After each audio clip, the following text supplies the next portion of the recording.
جی بسم اللہ الرحمن الرحیم. دل سے جو بات نکلتی ہے اثر رکھتی ہے، پر نہیں طاقت پرواز مگر رکھتی ہے. ماشاءاللہ اتنے زبردست کردار کے غازی، گفتار کے غازی اسٹیج پہ موجود ہیں. میں صرف اتنی بات کروں گی. سب سے پہلے میں شکریہ ادا کروں گی رؤف حسن صاحب کا، ہمارے secretary information P T I, ان کے ساتھ ہمارے چیئرمین صاحب بیٹھے ہیں. اور میں آپ سب سے یہ ضرور بیان کروں گی کہ پاکستان تحریک انصاف ایک وہ طاقت ہے، ایک وہ سیاسی پارٹی ہے جس کو اللہ نے بہت معجزوں سے نوازا ہے. سب سے پہلے تو ہمارا لیڈر اللہ نے مہربانی کی ہے کہ پاکستان میں ہم سوچا کرتے تھے کہ علامہ اقبال کیسے ہوں گے، قائد اعظم کیسے ہوں گے، ہمارے جو پہلے جنہوں نے پاکستان بنایا تھا وہ لیڈر کیسے ہوں گے. تو جب ہم اپنے خان کو دیکھتے ہیں تو ہمیں ان سب کا منبع ہمیں نظر آتا ہے، ہمیں ان سب کی ریفلیکشن نظر آتی ہے. لیکن ایک اور جو اللہ نے ہمارے پہ بڑی مہربانی کی ہے، پاکستان تحریک انصاف کا ورکر، میں کہتی ہوں کہ اس کا کوئی مول ہی نہیں ہے. اس جد و جہد میں جس طرح ہمارے ورکر نے، جس طرح ہماری خواتین نے، جو آپ کا کردار ہے، میں آپ کو سلوٹ پیش کرتی ہوں.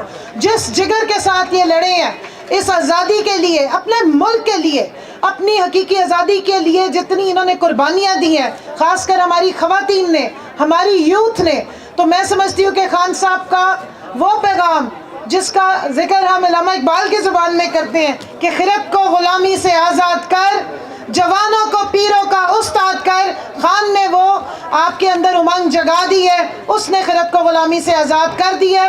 اب صرف حقیقی آزادی حاصل کرنی رہ گئی ہے. اور جو یہ سب بیٹھی ہے لیڈرشپ ہماری، میں ان کو سلوٹ پیش کرتی ہوں جنہوں نے خان صاحب کی غیر موجودگی میں، جب وہ جیل میں تھے اور ہم سمجھتے تھے کہ پتہ نہیں، ہمارے دشمن سمجھتے تھے کہ اب یہ پارٹی کیسے چلے گی، سلوٹ ہے ان سب کو کہ انہوں نے یہ پارٹی چلائی، اس کو الیکشن تک پہنچایا.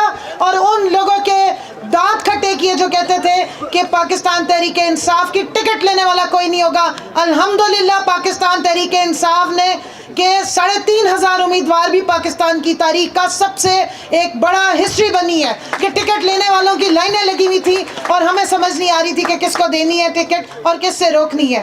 اور آج اگر پاکستان تحریک انصاف اس لیول تک پہنچی ہے کہ ہمارے جنہوں نے ہمارے خلاف سازشیں کی، جنہوں نے ہم پہ ظلم و ستم ڈھائے، ان کو سمجھ نہیں آ رہی کہ اس عوام کو اور اس پولیٹیکل پارٹی کو کیسے روکنا ہے، تو اس کی وجہ یہ پاکستان تحریک انصاف کا ورکر اور یہ قیادت ہے. اور میں خاص سلوٹ پیش کروں گی رؤف حسن صاحب کو، جنہوں نے ہمارا نیریٹو، جو کور کمیٹی کی میٹنگز کا نیریٹو، جو بیانیہ تھا، وہ ورکر تک پہنچایا. اور سلام ہے اس ورکر کو کہ جس نے اپنے لیڈر کی آواز پہ ہمیشہ لبیک کہا.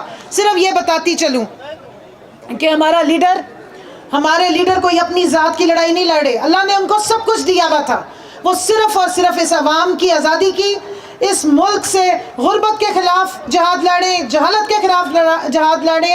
اور جو ایک غلامی کا توق ہمارے گلے میں جو ہمیں نظر نہیں آتا تھا، وہ ہمیں اچھی طرح نظر آ گیا، وہ اس کے لیے کھڑا ہے. اور میں آخر میں صرف اتنا کہوں گی کہ محمد سے وفا تو نے تو ہم تیرے ہیں، یہ جہاں چیز ہے کیا لوح و قلم تیرے ہیں. ہمارا لیڈر اللہ کی مہربانی سے وہ لیڈر ہے جو دنیا میں ناموس رسالت کا محافظ بھی بنا. اسی مارچ کے مہینے میں 15 مارچ وہ دن ہے جس کو ہم فخر سے مناتے ہیں. تو جس نے محمد کی محبت پوری دنیا میں اجاگر کی ہے، بتایا ہے کہ ہمارے نبی کی ناموس کی حفاظت کرنی ہوتی ہے، ہمارے دل دکھتے ہیں، اللہ نے اس سے تخت و تاج لے کے بھی اس کو لوگوں کے دلوں میں حکمران بنا دیا ہے. یہ وزیر اعظم کی کرسی کے لیے ہم محتاج نہیں، ہمارا لیڈر محتاج نہیں، یہ کرسی عمران خان کی محتاج ہے. انشاءاللہ بہت جلد ہمارے لیڈر باہر آئیں گے، ہم سب مل کے انشاءاللہ تعالیٰ ان کی اسی طرح کی حلف برداری کی تقریب میں کھڑے ہوں گے اور نعرہ لگائیں گے، کون بچائے گا پاکستان، کون بچائے گا پاکستان، پاکستان. بہت بہت شکریہ جی.